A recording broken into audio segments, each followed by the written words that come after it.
Devi Lalita Tripura Sundari resides in the Sri Yantra. This is a yantra of prosperity.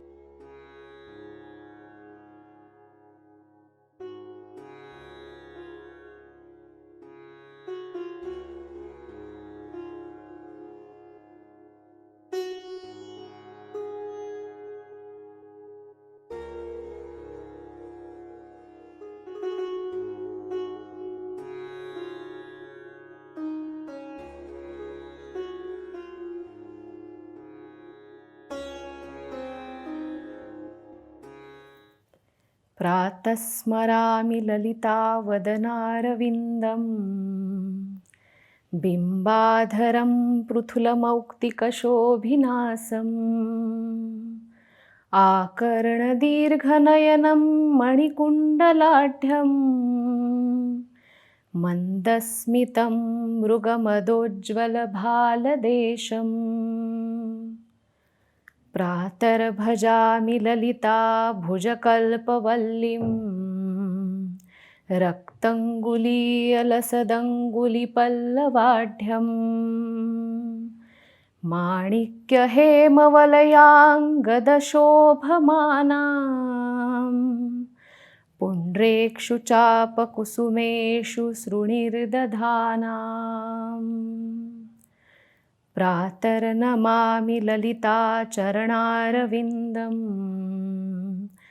भक्तेष्टदाननिरतं भवसिन्धुपोतं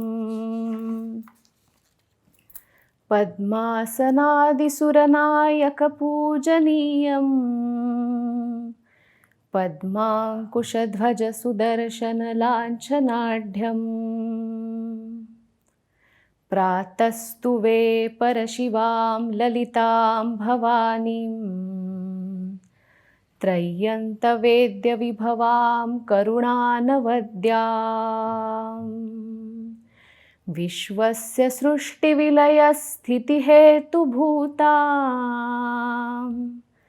विश्वेश्वरीं निगमवाङ्मनसातिदूराम्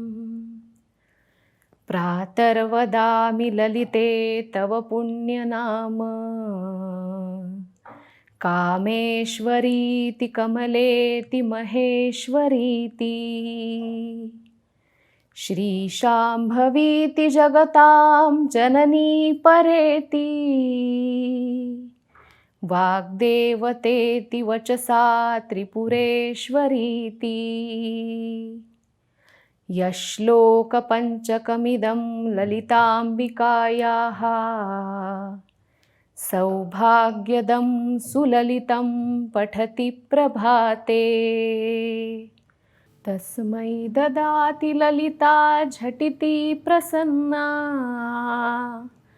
विद्यां श्रियं विमलसौख्यमनन्तकीर्तिम् विद्यां श्रियं विमलसौख्यमनन्तकीर्तिम् विद्यां श्रियं विमलसौख्यमनन्तकीर्तिम्